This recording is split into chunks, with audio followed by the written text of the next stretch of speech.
നമസ്കാരം, ഞാൻ ബൈജുവൻ നായർ. നമ്മുടെ ചാനലിലേക്ക് സ്വാഗതം. ഇന്ന് റാപ്പിഡ് ഫെയറിൻ്റെ ദിവസമാണ്. റാപ്പിഡ് ഫെയർ എന്താണെന്ന് നിങ്ങൾക്ക് അറിയാമല്ലോ. നിങ്ങൾ ഉപയോഗിക്കുന്ന വാഹനത്തെപ്പറ്റി നിങ്ങൾ അഭിപ്രായം പറയുന്ന ഒരു പ്രോഗ്രാമാണിത്. വാഹനത്തെപ്പറ്റി മാത്രമല്ല, വാഹനത്തിൻ്റെ നിങ്ങൾ വാങ്ങിച്ചപ്പോൾ ഉള്ളൊരു എക്സ്പീരിയൻസ്, അതുപോലെ തന്നെ സർവീസിൻ്റെ എക്സ്പീരിയൻസ്, അങ്ങനെ എന്ത് കാര്യങ്ങളും തുറന്ന് പറയാനുള്ളൊരു വേദിയാണ് റാപ്പിഡ് ഫെയർ. എന്ത് കാര്യങ്ങളും പറയാം. വാഹനത്തിൻ്റെ ദോഷങ്ങളും ഗുണങ്ങളും, സർവീസിൻ്റെ ദോഷങ്ങൾ ഗുണങ്ങൾ, അങ്ങനെ എന്ത് കാര്യങ്ങളും പറഞ്ഞുകൊണ്ട് സാമാന്യ ഹിറ്റായി ഓടിക്കൊണ്ടിരിക്കുന്ന ഒരു പ്രോഗ്രാമാണ് റാപ്പിഡ് ഫെയർ എന്നാണ് പറയേണ്ടത്. അപ്പോൾ നമ്മളോടൊപ്പം ചേർന്ന് റാപ്പിഡ് ഫെയർ അവതരിപ്പിക്കുന്നത് ടൂർ മാക്സ് ഡെസ്റ്റിനേഷൻ മാനേജ്മെൻറ്റ് കമ്പനിയാണ്. അതായത് ഇതൊരു ടൂർ കമ്പനിയാണ്.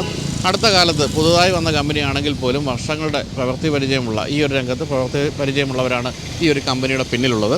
ഇപ്പോൾ പ്രധാനമായിട്ടും തുടക്കത്തിൽ ടൂർ മാക്സ് നമുക്ക് ഓഫർ ചെയ്യുന്ന വളരെ പ്രധാനപ്പെട്ട ഒരു കാര്യമാണ്. അതായത് 5 ഡെസ്റ്റിനേഷനിലേക്ക് 55,555 രൂപയ്ക്ക് നിങ്ങൾക്ക് യാത്ര ചെയ്യാനുള്ള ഒരു സൗകര്യമാണ് ഒരുക്കിയിരിക്കുന്നത്. ഇത് 4 രാത്രിയും 5 പകലും ഉൾപ്പെടുന്ന ഒരു പാക്കേജാണ്. അതിൽ വരുന്ന സ്ഥലങ്ങൾ ഏതൊക്കെയാണെന്ന് ചോദിക്കുകയാണെങ്കിൽ തായ്ലൻഡുണ്ട്, മലേഷ്യയുണ്ട്, ശ്രീലങ്കയുണ്ട്, ആൻഡമാനുണ്ട്, കാശ്മീരുണ്ട്. ഈ 5 സ്ഥലങ്ങളിലേക്ക് നിങ്ങൾ പോവുകയാണെങ്കിൽ 55,555 രൂപയ്ക്കാണ് നിങ്ങൾക്ക് പാക്കേജ് കിട്ടുന്നത്. എന്ന് തന്നെയല്ല, ആദ്യമൊക്കെ ബുക്ക് ചെയ്യുന്നവർക്ക് മറ്റൊരു സമ്മാനം കൂടിയുണ്ട്. അത് 3000 രൂപ വില വരുന്ന ഒരു ട്രോളി ബാഗ് സൗജന്യമായി കിട്ടുന്നു എന്നുള്ള കാര്യമാണ്. ചുരുക്കത്തിൽ നിങ്ങൾ മുടക്കുന്നത് 52,000 രൂപയുള്ളൂ എന്നുള്ളതാണ് പ്രധാനപ്പെട്ട കാര്യം. പിന്നെ തായ്ലൻഡ് പോലെയുള്ള സ്ഥലങ്ങളിലൊക്കെ നിങ്ങൾക്ക് ക്രൂയിസിൽ ബാങ്കറ്റ് ഡിന്നർ ഉൾപ്പെടെയുള്ള കാര്യങ്ങളെല്ലാം ഈ ഒരു പാക്കേജിൽ ഉൾപ്പെടുത്തിയിട്ടുണ്ട്. അപ്പോൾ കൊച്ചിയിലും തിരുവനന്തപുരത്തും കോട്ടയത്തുമാണ് ടൂർ മാക്സിന് ഓഫീസുകളുള്ളത്. കൂടാതെ ഞാൻ ഈ കൊടുത്തിരിക്കുന്ന നമ്പറിൽ നിങ്ങൾക്ക് വിളിച്ചു വെച്ചാൽ കൃത്യമായിട്ടും കാര്യങ്ങളൊക്കെ അറിയാൻ സാധിക്കും. ഈ പറഞ്ഞ 5 ഡെസ്റ്റിനേഷൻ കൂടാതെ നിരവധി ഡെസ്റ്റിനേഷനുകൾ ടൂർ മാക്സ് ഓപ്പറേറ്റ് ചെയ്യുന്നുണ്ട്. അപ്പോൾ എവിടെയൊക്കെയാണ് പോകാൻ പറ്റുന്ന അത്തരം കാര്യങ്ങളെല്ലാം നിങ്ങൾക്ക് മനസ്സിലാക്കാൻ ഈ നമ്പറിൽ വിളിച്ചാൽ മതിയാകും. പിന്നെ മറ്റൊരു കാര്യം കൂടിയുണ്ട്. ബൈജുവൻ നായർ എന്ന് പറയുന്ന നമ്മുടെ യൂട്യൂബ് ചാനലിൽ കണ്ടുകൊണ്ടിരിക്കുന്ന നിങ്ങളെപ്പോലുള്ള പ്രേക്ഷകർക്കായിട്ട് ഒരു സൗജന്യ സമ്മാനം, വേറൊരു സൗജന്യ സമ്മാനം കൂടി ടൂർ മാക്സ് നൽകുന്നുണ്ട്. അതായത് നിങ്ങളൊരാൾക്ക്, ഈ പ്രേക്ഷകരിൽ ഒരാൾക്ക് തായ്ലൻഡിലേക്ക് സൗജന്യമായി യാത്ര ചെയ്ത് തിരിച്ചു വരാനുള്ള പാക്കേജാണ് തരുന്നത്. അതിനായിട്ട് നിങ്ങൾ ചെയ്യേണ്ടത്, ഇപ്പോൾ നിങ്ങൾ കണ്ടുകൊണ്ടിരിക്കുന്ന ഈ നമ്പറിലേക്ക് ഒരു വാട്സപ്പ് മെസ്സേജ് ചെയ്യുക. തായ്ലൻഡ് എന്നൊരു വാട്സപ്പ് മെസ്സേജ് ചെയ്യുക. അങ്ങനെയാണെങ്കിൽ നിങ്ങൾ ആ ഒരു സമ്മാന പദ്ധതിയിൽ പങ്കെടുക്കാൻ അർഹനാകുന്നു. പിന്നെ അങ്ങനെ അയക്കുന്നവരിൽ നിന്ന് നറുക്കിട്ട് ഒരാൾക്കാണ് ഇങ്ങനെ ഒരു പാക്കേജ് തരുന്നത്, അതായത് സൗജന്യമായിട്ട് തായ്ലൻഡിലേക്കുള്ള യാത്ര. പിന്നെ 55,555 രൂപയുടെ ഈ ഓഫർ എന്ന് പറയുന്നത് ഓഗസ്റ്റ് 15 വരെയുള്ളൂ. അതുകൊണ്ട് തന്നെ എത്രയും വേഗം വിളിക്കുക, കാര്യങ്ങൾ മനസ്സിലാക്കാം. ഇതുകൂടാതെ മറ്റൊരു പരിപാടി ഓടിക്കൊണ്ടിരിക്കുന്ന അറിയാലോ, അത് കമൻറ്റ് ഓഫ് ദ വീക്കാണ്. അതായത് നമ്മളുടെ പ്രോഗ്രാമുകൾ കണ്ടിട്ട് അതിൻ്റെ താഴെ കമൻറ്റ് ചെയ്യുന്നവരിൽ നിന്നും ആഴ്ചയിലൊരിക്കൽ ഒരാളെ തിരഞ്ഞെടുത്ത് അയാൾക്ക് 2,000 രൂപയുടെ ആമസോണിൻ്റെ ഗിഫ്റ്റ് വൗച്ചർ നൽകുന്ന പരിപാടിയാണിത്. അത് നമ്മോടൊപ്പം ചേർന്ന് അത് അവതരിപ്പിക്കുന്ന റോഷോ ഡീറ്റെയിലിംഗ് സെൻ്ററാണ്. അപ്പോൾ റോഷോ നമുക്ക് നൽകുന്ന 2,000 രൂപയുടെ ഈ ഒരു ഗിഫ്റ്റ് വൗച്ചർ സ്വന്തമാക്കാൻ വേണ്ടി നിങ്ങൾ ചെയ്യേണ്ടത് എല്ലാ വീഡിയോകളും കാണുക, താഴെ നല്ല കമൻറ്റുകൾ ചെയ്യുക. നല്ലതോ മോശമൊക്കെ ആകും കേട്ടോ. അതിന് തിരഞ്ഞെടുത്തൊരു കമൻറ്റിനാണ് നമ്മൾ ആഴ്ചയിലൊരിക്കൽ സമ്മാനം നൽകുന്നത്. അപ്പോൾ നമുക്കിനി റാപ്പിഡ് ഫെയറിലേക്ക് പ്രവേശിക്കാം.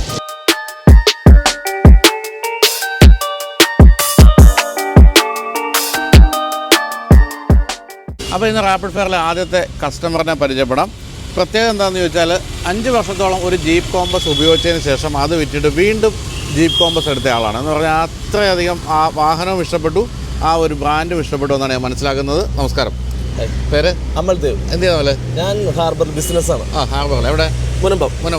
മീൻ കച്ചവടമാണ് മെയിൻ കച്ചവടം. ഓപ്ഷൻ. ശരി. ഓപ്ഷൻ. മീൻ പിടിച്ചോണ്ട് വരുന്നവരിൽ നിന്നും ഓപ്ഷൻ എടുക്കണില്ല, നമ്മൾ തന്നെ സെയിൽ ചെയ്ത് അവർക്ക് കൊടുക്കുന്നു. ഓക്കെ. അപ്പൊ നമ്മളൊക്കെ വീട്ടിൽ കൊണ്ടുവന്ന് തരുന്ന മീനൊക്കെ നിങ്ങൾ വഴി വന്നതായിരിക്കും അല്ലേ? വഴി ആയിരിക്കും. ശരി. അപ്പോൾ കടലിൽ പോലും പോകാൻ പറ്റുന്ന ഒരു വണ്ടിയാണ് അതുകൊണ്ട് വാങ്ങിച്ചിരിക്കുന്നത് കേട്ടോ. കാരണം അല്ലേ, എവിടെയും കയറി പോകുന്ന ഒരു 4 വീൽ ഡ്രൈവ് വാഹനമാണോ അല്ല പറയാ. അപ്പോൾ ഇത് 4 വീൽ ഡ്രൈവ് ഓട്ടോമാറ്റിക്. അപ്പോൾ ഇതിന് മുമ്പുണ്ടായിരുന്ന കോമ്പസ് എൻ്റെ മാനുവല് 2 വീലർ 4 വീലർ തന്നെയായിരുന്നു. ശരി. 5 വർഷം ഉപയോഗിച്ചല്ലേ? 5 വർഷം എത്ര കിലോമീറ്റർ ഓടി കാണും? 1,00,000 കിലോമീറ്റർ ഓടി. 1 ലക്ഷം. എന്താണ് അത്രയധികം സ്നേഹം? അതിനുശേഷം സാധാരണഗതിയിൽ നമ്മൾ ഒരു മാറ്റം എല്ലാവരും ആഗ്രഹിക്കുമല്ലോ, പക്ഷെ അതുപോലും ആഗ്രഹിക്കാതെ വീണ്ടും ജീപ്പിൽ തന്നെ മാറ്റം ആഗ്രഹിച്ചു. അപ്പോൾ ഇത് ഈ ഒരു കമ്പാരിസണിൽ നോക്കിയപ്പോൾ നമുക്ക് പറ്റിയ വണ്ടികളൊന്നും ഈ ഒരു ഫീച്ചേഴ്സും ആ ഒരു സ്റ്റെബിലിറ്റി, കംഫർട്ട് എല്ലാം നമുക്ക് ഓടിക്കണം. ഞാൻ ഓടിക്കാൻ തന്നെ, എൻ്റെ വണ്ടി ഞാൻ ആർക്കും കൊടുക്കില്ല, ഞാൻ തന്നെയാണ് അത് ഡ്രൈവ് ചെയ്യുക. അപ്പോൾ ഓടിക്കാൻ ഇത്രയും കംഫർട്ടായിട്ട് ഈ ഒരു റേഞ്ചിൽ വേറെ മറ്റൊരു വണ്ടി ഞാൻ നോക്കിയിട്ട് കണ്ടില്ല അതായിട്ട്.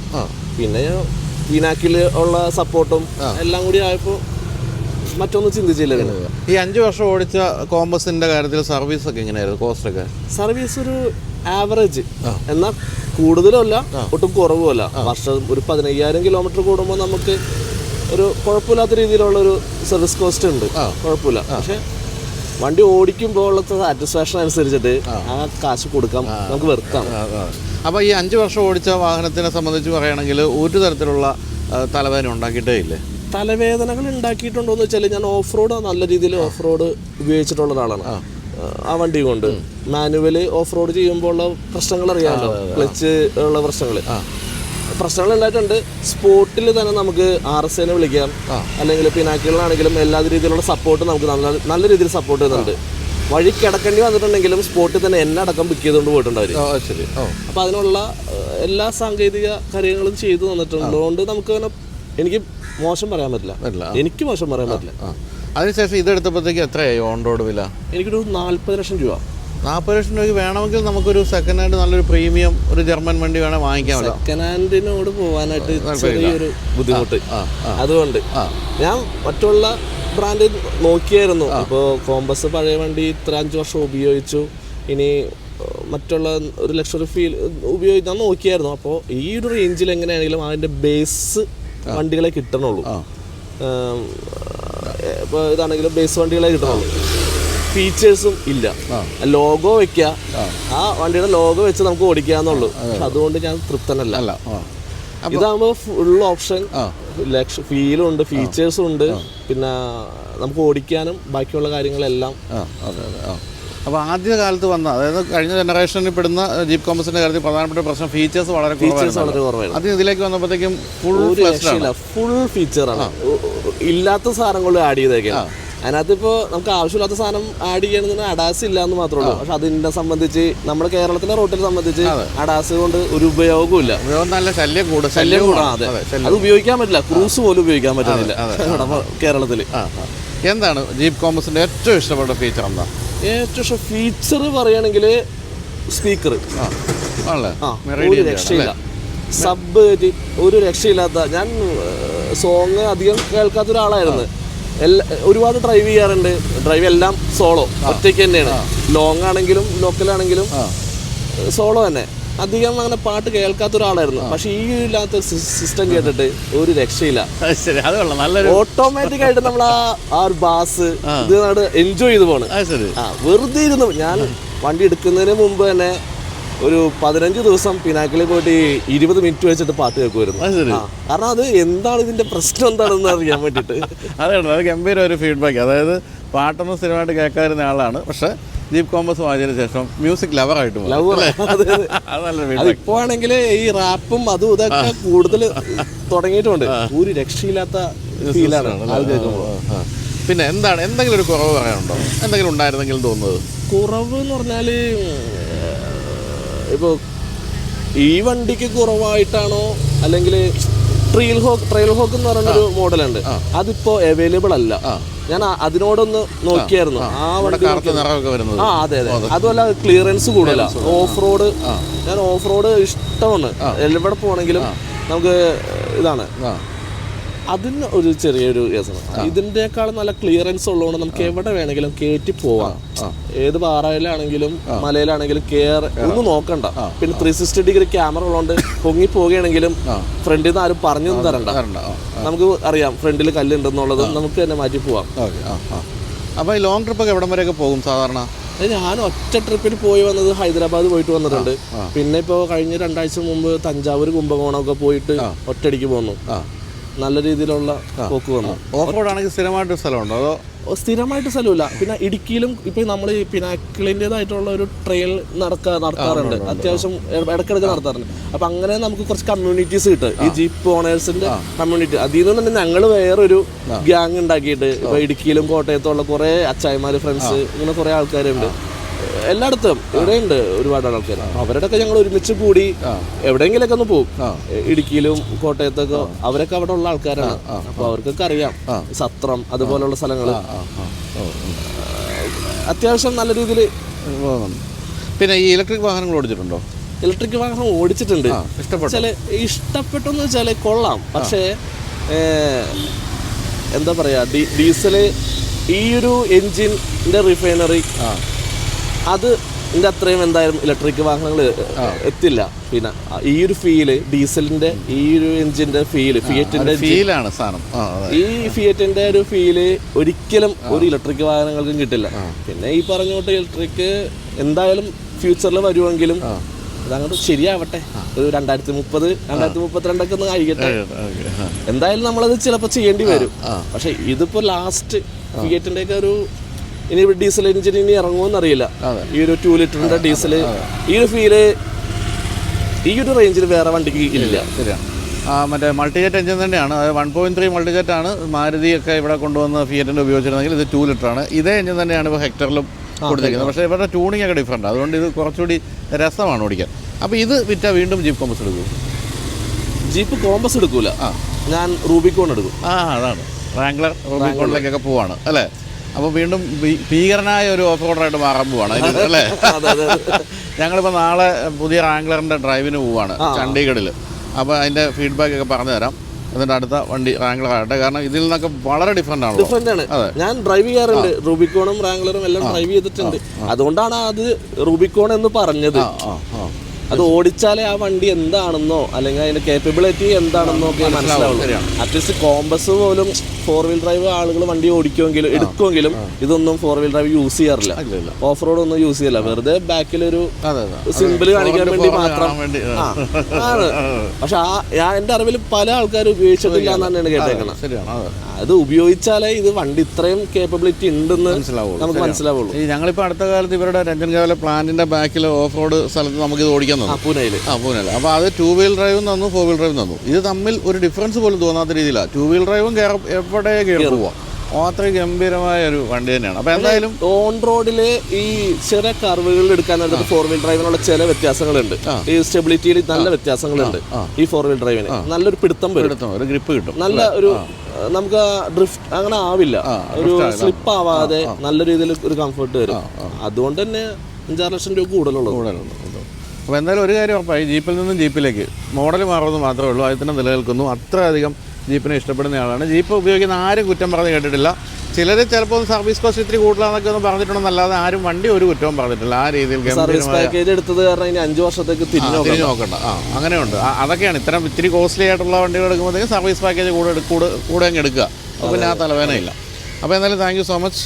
അപ്പോൾ കൂടുതൽ ഓഫ് റോഡ് യാത്രകളൊക്കെ തുടരട്ടെ. നമുക്ക് റൂബിക്കോണുമായിട്ട് വീണ്ടും കാണാം. Thank you.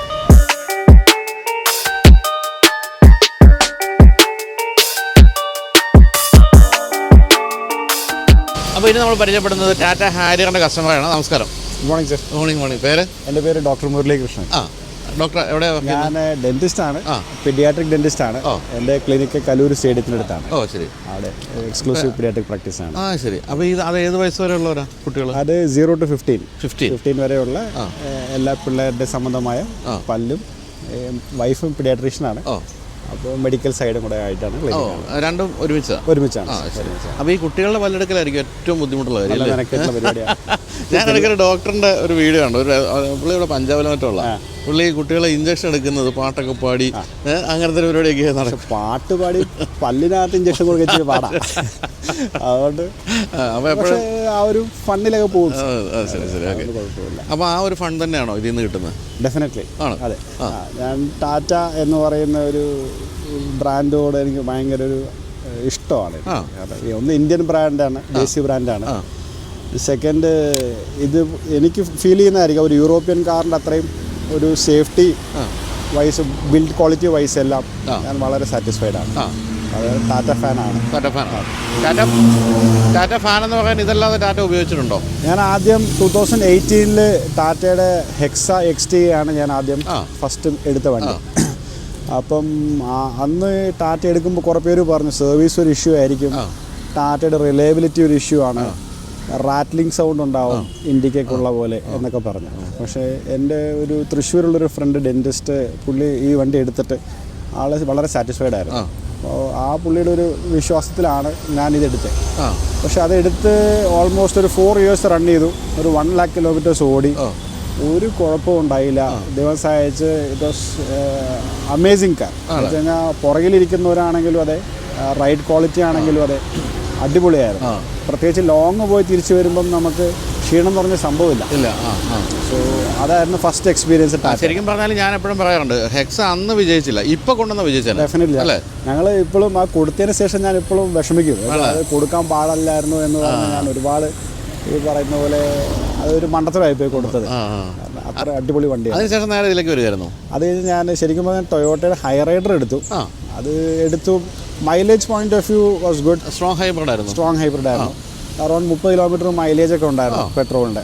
പക്ഷേ അത് എനിക്ക് ഹൈവേസിൽ പോകുമ്പോൾ ഇത്തിരി അണ്ടർ പവർഡായിട്ട് തോന്നി.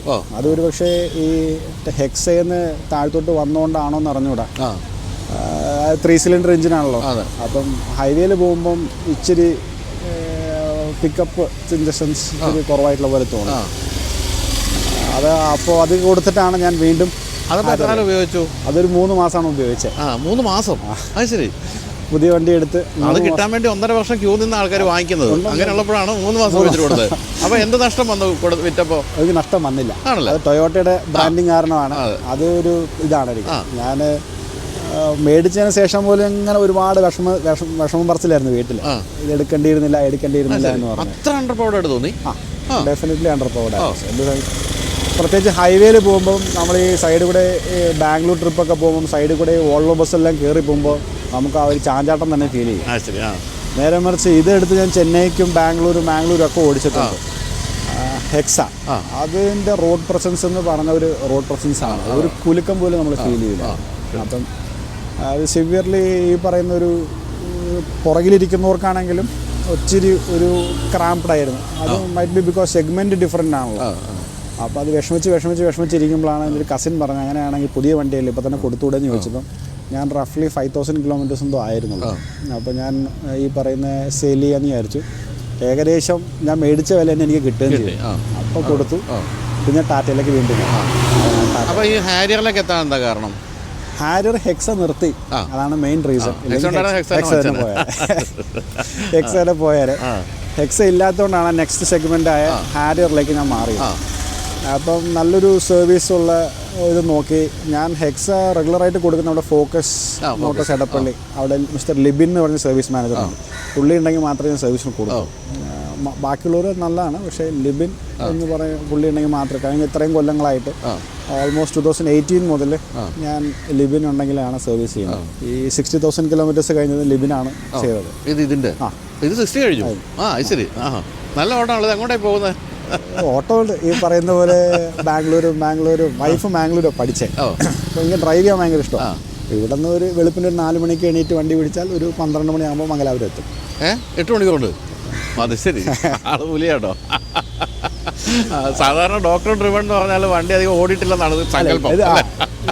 ഫാദർ ഭയങ്കര ഡ്രൈവിംഗ് ക്രേസ് ഉള്ള പുള്ളിയാണ്. ഫാദറിന് പണ്ടത്തെ അംബാസഡറായിരുന്നു. ഞാൻ ജനിച്ചപ്പോൾ മുതൽ എന്നേക്കാൾ പ്രായമുള്ള അംബാസഡറാണ്. അപ്പോൾ അത് പണ്ടത്തെ എഞ്ചിൻ മാറ്റി മെറ്റഡോർ എഞ്ചിനാക്കി അതിൽ ഇസൂസു ഗിയർ ബോക്സ് കയറ്റി കോയമ്പത്തൂർ. ഞാൻ കോയമ്പത്തൂർ ബേസ്ഡാണ്. അപ്പോൾ അതിന് സ്പ്ലിറ്റ് AC വെച്ചു, ഫ്ലോർ ഗിയർ ആക്കി, ബക്കറ്റ് സീറ്റ് ആക്കി. ഫാദർ മരിച്ചതിന് ശേഷമാണ് ആ വണ്ടി അവസാനം കൊടുക്കേണ്ടി വന്നത്. അതുവരെ ഫാദർ ഈ പറയുന്ന അന്ന് NHും കാര്യങ്ങളൊന്നും ഉണ്ടായിരുന്നില്ലല്ലോ. അന്നും ഈ പറയുന്ന യാത്ര ഒരിതാണ്. ഡ്രൈവിങ് ഭയങ്കര ക്രേസാണ്. അപ്പോൾ ഇതിൻ്റെ ഏറ്റവും ഇഷ്ടപ്പെട്ട ഫീച്ചർ എന്താ ഈ ഹാരിയറിനെ സംബന്ധിച്ച്? ഒന്ന് റോഡ് പ്രസൻസ്, നല്ല റോഡ് പ്രസൻസ് ആണ്. സെക്കൻഡ് വന്ന് ഇതിൻ്റെ പവർ ഡെലിവറി നല്ല ഡീസൽ ആയതുകൊണ്ട് നല്ല പവർ ഡെലിവറിയാണ്. നമുക്ക് പെട്ടെന്ന് കയറിപ്പോണെങ്കിൽ സ്പോർട്സ് ഇട്ട് ചവിട്ടി കഴിഞ്ഞാൽ അത് കയറിപ്പോകും. തേർഡ് വന്ന് നമുക്ക് സ്റ്റെബിലിറ്റി, എസ്പെഷ്യലി കേർവ്സിലും ഇതിലുമൊക്കെ എനിക്ക് നല്ല സ്റ്റെബിലിറ്റി തോന്നിയിട്ടുണ്ട്. പിന്നെ ബ്രേക്കിങ്ങും നല്ല അത്യാവശ്യം എനിക്ക് ബ്രേക്കിംഗ് ആണ്. പുറകിലിരിക്കുന്നവർക്കാണെങ്കിലും നമുക്ക് ആ ഒരു വെർട്ടിക്കൽ ബോബിങ്ങും സൈഡ് റോളിങ്ങും ബോഡി റോളും എല്ലാം കുറവാണ്. ഇതൊക്കെയാണ് എനിക്ക് ഇഷ്ടപ്പെട്ട ഫീച്ചേഴ്സ്. എന്തെങ്കിലും ഒരു കുറവ് പറയാനുണ്ടോ? സത്യം പറഞ്ഞാൽ കുറവില്ല. ഇൻ ദ സെൻസ് മാനുവൽ ആയതുകൊണ്ട് ക്ലച്ച് ചവിട്ടി പോകുന്നത് സിറ്റി ഡ്രൈവിങ്ങിൽ ഇച്ചിരി ബുദ്ധിമുട്ടാണ്. But otherwise Tata point. അപ്പോൾ ഇത്ര ഓടിക്കുന്ന ഒരാൾ എന്തുകൊണ്ടാണ് ഓട്ടോമാറ്റിക്കിലേക്ക് പോകാറുന്നത്? ഞാൻ ആദ്യം എക്സ ഓട്ടോമാറ്റിക് ആയിരുന്നു. അപ്പോൾ ഒന്ന് മാറ്റി പിടിക്കാമെന്ന് പറഞ്ഞാണ് മാനുവൽ എടുത്തത്. പക്ഷേ തിരിച്ചാ സംഭവിക്കുന്നത്. മാനുവൽ ഓടിച്ചിട്ട് മാറ്റി പിടിക്കുന്നത് ഓട്ടോമാറ്റിക്കിലേക്ക് വരുന്നത്. പക്ഷേ മാനുവൽ അത് വേണമെങ്കിൽ പറയാം. മാനുവലിന് പകരം ഓട്ടോമാറ്റിക് ആയിരുന്നു എന്നുണ്ടെങ്കിൽ കുറച്ചും കൂടെ നന്നായിരുന്നു. നമ്മുടെ ഇപ്പോഴത്തെ എറണാകുളം ട്രാഫിക്കിൽ മാനുവൽ പാടാം. അപ്പോൾ അതുപോലെ എപ്പോഴും എല്ലാവരും പറയുന്ന കാര്യം സർവീസിൻ്റെ പ്രശ്നമാണല്ലോ. ഇത് എവിടെ ഇപ്പോൾ സർവീസ് ചെയ്യുന്നത്? ഞാൻ ഫോക്കസ് മോട്ടോഴ്സ്. ഫോക്കസ് പക്ഷേ ഡീലർ അല്ലാത്ത സ്ഥിതിക്ക് പുതിയ ഫ്രീ സർവീസ് ഒക്കെ അവിടെ തന്നെയാണ് ചെയ്തത്? എല്ലാം അവിടെ തന്നെയാണ്. ഇൻ ദ സെൻസ് അവർ എനിക്ക് വളരെ റിലയബിൾ ആയിട്ടാണ് തോന്നുന്നത്. അവർ വളരെ പഴയ ടാറ്റ ഡീലർ ആയിരുന്നു. ഞാൻ തൃശ്ശൂർ കുറച്ച് കാലം ഉണ്ടായിരുന്നപ്പോൾ ഹൈസൺ മോട്ടോഴ്സിൽ കൊടുക്കുമായിരുന്നു. പിന്നെ ഇവിടെ ഫോക്കസ് ചെയ്യുന്നത്. അപ്പോൾ എന്തായാലും ഇനി ഇത് കഴിഞ്ഞാൽ ടാറ്റയുടെ ഇതിലും മുകളിലേക്ക് ഒരു വണ്ടി ഇല്ല ഇപ്പം ഇപ്പോഴത്തെ അവസ്ഥയിൽ. അപ്പോൾ എന്തായിരിക്കും ഇത് കഴിഞ്ഞുള്ള ഇത് 1 ലക്ഷം ആയി കഴിയുമ്പോൾ എന്താണ് പരിപാടി? ഞാനൊരു സത്യം പറഞ്ഞ ഒരു 5 ഇലക്ട്രിക് നോക്കി വെച്ചിട്ടുണ്ട്, വൈഫിന് സെക്കൻഡ് വെഹിക്കിളായിട്ട് ഉപയോഗിക്കാനായിട്ട്. പക്ഷേ ഇതിൻ്റെ കാര്യത്തിൽ എന്തായിരിക്കും ഒരു അപ്ഗ്രേഡ് ഇനി വരാൻ സാധ്യത? ഇതിന് 40,000 കിലോമീറ്റർ ഉണ്ടല്ലോ. അത് കഴിഞ്ഞിട്ട് ഞാൻ കേവ് നോക്കിയിട്ടുണ്ടായിരുന്നു. അതിപ്പോൾ ഓഗസ്റ്റിലാണ് ലോഞ്ച് എന്നാണ് പറയുന്നത്. അപ്പം ഇനി കാരണം ഡീസൽ വെഹിക്കിൾസ് കുറവായിരിക്കുന്നാണല്ലോ പറയുന്നത്. അപ്പോൾ അതിൻ്റെ പെട്രോളോ ഇല്ലെങ്കിൽ മറ്റേ ഇലക്ട്രിക്കോ EVയോ നോക്കാമെന്നുള്ളതാണ് നിൽക്കുന്നത് സർ. അതാണ്. ഓക്കെ, അപ്പോൾ എന്തായാലും 100% സാറ്റിസ്ഫൈഡ് ഉള്ള ഒരു ടാറ്റ കസ്റ്റമറാണ് കാണുന്നത്. സാധാരണ ഇതിൽ ടാറ്റ കസ്റ്റമേഴ്സ് പൊതുവെ പറയുന്നത് വണ്ടി അടിപൊളി, സർവീസ് ഒരു രക്ഷയില്ലെന്നൊക്കെയാണ്. പക്ഷേ ഇത് ഈ പറഞ്ഞ പോലെ ഫോക്കസിലാണ് കൊടുക്കുന്നത്. ഫോക്കസ് വളരെ പഴയ ടാറ്റ ഡീലറാണ്, പക്ഷേ ഇപ്പോൾ ഡീലർഷിപ്പ് ഇല്ലെന്നേ ഉള്ളൂ. അവർ നന്നായിട്ട് സർവീസ് ചെയ്യുന്നതാണ് പറഞ്ഞത്. അപ്പോൾ ടാറ്റയുടെ വാഹനങ്ങളുള്ളവർ ഇതൊന്നും ശ്രദ്ധിക്കുക നന്നായിരിക്കും. ഫോക്കസിൽ നല്ല സർവീസ് കിട്ടുമെന്നാണ് പറഞ്ഞത്. അപ്പോൾ എന്തായാലും thank you so much. Thank you sir. അപ്പോൾ കർവ് വന്നാൽ ഉടൻ തന്നെ വാങ്ങിക്കുമെന്നാണ് എനിക്ക് തോന്നുന്നത്. Okay, thank you. Nice meeting sir.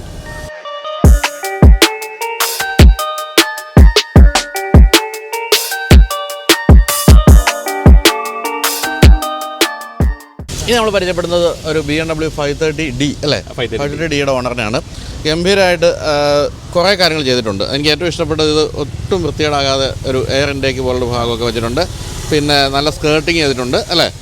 Exhaust ചെറിയ പണിയൊക്കെ ചെയ്തിട്ടുണ്ട്, ഫുൾ ചെയ്തിട്ടുണ്ട്. പിന്നെ ഇവിടെ കാർബൺ ഫൈബർ ഫിനിഷൊക്കെ കൊടുത്ത് ഗംഭീരമാക്കിയിട്ടുണ്ട്. അപ്പോൾ നമസ്കാരം, പേര്? എൻ്റെ പേര് ശ്രീഹരി. ശരി, എന്ത് ചെയ്യുന്നു? എനിക്ക് മൂന്നാർ റിസോർട്ടാണ്. ഏത് റിസോർട്ടാണ്? എൻ്റെ റിസോർട്ടിൻ്റെ മൂന്നാർ കാസിൽ നമ്മുടെ ടൗണിൽ തന്നെ റിസോർട്ട് ഉള്ളത്. മൂന്നാർ കാസിൽ കണ്ടിട്ടുണ്ട്. ശരി. ഒത്തിരി വർഷങ്ങളായത്? നമ്മളിപ്പോൾ 10 കൊല്ലം മേലെ. അങ്ങനെ പോകുന്നു. കുഴപ്പമില്ല, ഇപ്പോൾ സീസൺ ആയി തുടങ്ങണം, പെരുന്നാൾ കഴിഞ്ഞുകൊണ്ട് ആയി തുടങ്ങണം. പക്ഷേ ഇപ്പോൾ ഇന്നലെ കൂടെ ഞാൻ ഒരു വാഗമൺ റിസോർട്ടിൽ ഒരാൾ സംസാരിച്ചപ്പോൾ പറഞ്ഞത് വീക്കെൻഡ്സിലല്ലാതെ ആൾക്കാർ. പക്ഷേ വാഗമണ്ണൊക്കെ അങ്ങനെ നമ്മുടെ മൂന്നാർന്ന് പറഞ്ഞാൽ നമ്മുടെ നാട്ടിലേക്ക് ഒരാൾ വരുവാണെങ്കിൽ ടൂറിസ്റ്റ് വന്നു കഴിഞ്ഞാൽ ഏറ്റവും ഫസ്റ്റ് പ്രൈവറ്റ് കഴിഞ്ഞാൽ കേരളത്തിലെ ഏറ്റവും കൺട്രി സ്പോട്ട് കഴിഞ്ഞാൽ മൂന്നാർ. അപ്പോൾ മൂന്നാറിലേക്ക് എപ്പോഴും ഒരാൾ വന്നു കഴിഞ്ഞാൽ പോകും. പിന്നെ നമ്മുടെ നാട്ടിലുള്ള ആൾക്കാർ തന്നെയാണ് ബൈജൻ അറിയാലോ, ഒരു ചായ കുടിക്കാൻ കഴിഞ്ഞാൽ പിള്ളേർ പോകുന്ന നേരം മൂന്നാർക്കാണ്. അപ്പോൾ മൂന്നാർ എപ്പോഴും റഷ് ഉണ്ടാവും. പക്ഷേ പറഞ്ഞ പോലെ തിരക്കുകൾ എപ്പോഴും കൂടുതൽ വീക്കെൻഡൊക്കെ വെള്ളി ശനിയാറൊക്കെ ഏറ്റവും കൂടുതൽ തിരക്കുകൾ കൂടുതൽ. വാഗമൺ എന്നൊക്കെ പറഞ്ഞു കഴിഞ്ഞാൽ വൺസിന്റെ വഴിയിൽ പോകുന്നൊരു ഇതാണല്ലോ. അപ്പോൾ ഇപ്പോഴത്തെ ഈ കോവിഡിന് ശേഷം നമ്മുടെ ടൂറിസം ഒന്ന് ഉണർന്നു കഴിഞ്ഞിട്ട് വെളിയിൽ നിന്നുള്ളവർ വരുന്ന കുറഞ്ഞോ? അതെങ്ങനെയാണ്? നമ്മുടെ കോവിഡിന്റെ പ്രശ്നം കഴിഞ്ഞപ്പോൾ വെളിയിൽ നിന്ന് ആൾക്കാർ ഭയങ്കര പേടിയാണ് ആൾക്കാർക്ക് വരാനായിട്ട്. പക്ഷെ ഇപ്പൊ ഫോറിനേഴ്സും പല ഗസ്റ്റുകളും വന്നു തുടങ്ങിയിട്ടുണ്ട്. കുഴപ്പമില്ല, ഇപ്പൊ ഗസ്റ്റുകളായി തുടങ്ങിയിട്ടുണ്ട്. നോർത്ത് ഇന്ത്യക്കാർ ഒത്തിരി വരുന്നുണ്ട് അല്ലേ? നോർത്ത് ഇന്ത്യക്കാരാണ് ഏറ്റവും കൂടുതൽ വരുന്നത്. നോർത്ത് ഇന്ത്യൻസ് ഏറ്റവും കൂടുതൽ വരുന്നില്ല. ബാർഗനിങ്ങിന്റെ പ്രശ്നം അതാണ്. അപ്പോൾ എന്തായാലും മൂന്നാർ കാസിൽ ഓർത്ത് വെച്ചോട്ടോ. അപ്പോൾ എനിക്ക് വണ്ടിയിലേക്ക് വരാം. ഇതാണോ മെയിനായിട്ട് ഉപയോഗിക്കുന്ന വാഹനം? ഇതാണ് ഞാൻ മെയിൻ എന്ന് പറഞ്ഞാൽ ഞാൻ വേറെ വെന്യൂ ഉണ്ട് എനിക്ക്, അതാണ് ഉപയോഗിക്കുന്നത്. ഇപ്പോൾ ജസ്റ്റ് എന്തെങ്കിലും പരിപാടികളോടൊപ്പം മാത്രം ഉപയോഗിക്കുള്ളൂ. ഒരു ആഗ്രഹത്തിന്റെ പുറത്തിൽ ഇതൊരു വണ്ടി എന്ന് വേണമെങ്കിൽ പറയാം. എൻ്റെ ആഗ്രഹം സാധിച്ചോ? ആഗ്രഹം സാധിച്ചു. കാരണം ഏതൊരു വണ്ടിയുള്ള ആളുടെ ഒരു ആഗ്രഹമുള്ള പ്രീമിയം വണ്ടി എടുക്കുക എന്നുള്ളത്. എനിക്ക് തോന്നുന്നു ഞാൻ ഒരു 10 പഠിക്കുമ്പോൾ തന്നെ എനിക്കൊരു BMW ഞാൻ ഭയങ്കര ആഗ്രഹങ്ങളായിരുന്നു. കാരണം നമ്മൾ റോട്ടിലെവിടെ കണ്ടാലും എനിക്ക് എന്താ 5 സീരീസ് എന്താ 3 സീരീസ് എന്ന് അറിയാൻ പാടാണ്. അപ്പോൾ അന്നേരം തൊട്ട് മനസ്സിലിട്ടുകൊണ്ടിരുന്ന ഒരു ആഗ്രഹം ഒരു 5 സീരീസ്. അപ്പോൾ അത് ഫൈനലി എടുത്തു. അന്നേരം ഒന്നും എടുത്തപ്പോഴൊന്നും ഞാൻ എടുത്തപ്പോൾ F10 ആണ് എൻ്റെ വണ്ടി, പഴയ ഷേപ്പാണ്. എടുത്തപ്പോഴൊന്നും പോലെ ആക്കണമെന്ന് വിചാരിച്ചില്ല. പിന്നെ അന്നേരമാണ് കിറ്റ് ഇറങ്ങിയത്. പിന്നെ നമ്മൾ ഇതുപോലെ ചെയ്തെടുത്തു ഫുള്ള്. എത്ര രൂപയാണ് കിറ്റിന്? കിറ്റിന് അന്ന് ഞാൻ എടുക്കുന്ന സമയത്ത് 3 സംതിങ് ആണ്. ഇപ്പൊ കിറ്റിന് വില പറഞ്ഞ 290. ഇപ്പൊ വണ്ടി മൊത്തം ഞാൻ എടുത്തു കഴിഞ്ഞിട്ട് വണ്ടി ഇതുപോലെ ആക്കി കണ്ട് ഏകദേശം 13 ലക്ഷം രൂപയുടെ ആഡ് ഓൺസ് ഞാൻ ചെയ്തിട്ടുണ്ട്. 13 ലക്ഷം രൂപയുടെ ചെയ്തു. ശരി. അപ്പോൾ ഈ ലോവർ ചെയ്യുമ്പോഴത്തേക്കും സാധാരണ ഇതിൽ ഇവിടുത്തെ ബമ്പുകളൊക്കെ വലിയ പ്രശ്നമല്ലേ? ബമ്പുകൾ വളരെ പ്രശ്നമാണ്. ബമ്പുകളെക്കാളും കൂടുതൽ പ്രശ്നം നമ്മുടെ ചെറിയ കുഴികൾ, അതായത് റോഡിന്റെ നടുക്ക് എന്തെങ്കിലും വയറൊക്കെ ഇടേണ്ട ഒരു ചെറിയ കുഴി എടുത്തിട്ടുള്ളൂ. അതാണ് ഏറ്റവും കൂടുതൽ പ്രശ്നം. വീല് ബെൻഡാനുള്ള ചാൻസ് കൂടുതലാണ്, ഫ്രണ്ട് ഇടിക്കാനുള്ള ചാൻസ് കൂടുതലാണ്. അതാണ് ഏറ്റവും കൂടുതൽ പ്രശ്നം. ബമ്പ് പിന്നെ ചെരിച്ചാലും കയറ്റിറക്കി നമുക്ക് കൊണ്ടുപോകും. അപ്പോൾ ഇത് കാര്യമായ രീതിയിൽ ഓടിക്കാറുണ്ടോ ദീർഘദൂരം? ഞാൻ വണ്ടി എടുക്കുന്നത് 80,000 70,000 കിലോമീറ്റർ കണ്ട വണ്ടി. ഇപ്പോൾ 1,03,000 കിലോമീറ്റർ ഞാൻ ഓടിച്ചിട്ടുണ്ട്.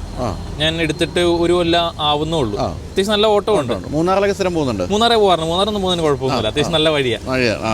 എന്താണ് ഈ വണ്ടിയുടെ ഏറ്റവും ഇഷ്ടപ്പെട്ട ഒരു കാര്യം? ഏറ്റവും ഇഷ്ടപ്പെട്ട അറിയാലോ, ഭീം എന്ന് പറയുന്നത് ഡ്രൈവേഴ്സ് കാറാണല്ലോ. വണ്ടി നമുക്ക് ഒരു ഡ്രൈവ് എക്സ്പീരിയൻസ് വരുന്നത് എപ്പോഴും ഒരു BMW, എസ്പെഷ്യലി 530.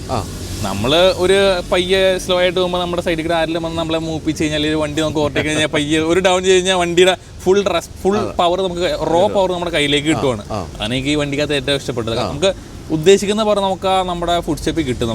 ശരിയാണ്, അങ്ങനെ എനിക്ക് ഏറ്റവും ഇഷ്ടപ്പെട്ടത്. പിന്നെ ഏറ്റവും പുതിയൊരു വണ്ടി അല്ലാത്തതുകൊണ്ട് തന്നെ കുറെ ഇപ്പോഴത്തെ പുതിയ വണ്ടികളായിട്ട് നോക്കുമ്പോൾ ഫീച്ചേഴ്സ് കുറവാണ്. കാരണം ഫീച്ചേഴ്സും പെർഫോമൻസ് വെച്ച് നോക്കുമ്പോൾ നമ്മുടെ പുതിയ വണ്ടിയായിട്ട് കമ്പയർ ചെയ്യുമ്പോൾ കുറവാണ്. കാരണം പാർട്സുകളെല്ലാം ഇത്രയും പഴയതാണല്ലോ. എവിടെയാണ് സർവീസ് ചെയ്യുന്നത്? ഞാൻ പുറത്തെ സർവീസ് ചെയ്യുന്നത്. നമ്മുടെ ഫ്രണ്ട് വർക്ക്ഷോപ്പിൻ്റെ ഇവിടെ പുള്ളിയിൽ ഞാൻ ഇലക്ട്രോ എന്നിട്ട് അവിടെയാണ് സർവീസ് ചെയ്യുന്നത്. നമ്മുടെ BME പാർട്സ് എടുത്തിട്ട് ഞാൻ പുറത്തെ സർവീസ് ചെയ്യാം. ജെന്യൂൻ പാർട്സ് എടുത്തിട്ട് അവിടെ സർവീസ് ചെയ്യും. എങ്ങനെയുണ്ട് സർവീസ് കോസ്റ്റുകളൊക്കെ വരുന്നത്? നമ്മുടെ ഷോറൂമിൽ വെച്ച് നോക്കുവാണെങ്കിൽ സർവീസ് കോസ്റ്റ് ഇത്തിരി കൂടുതലാണ്.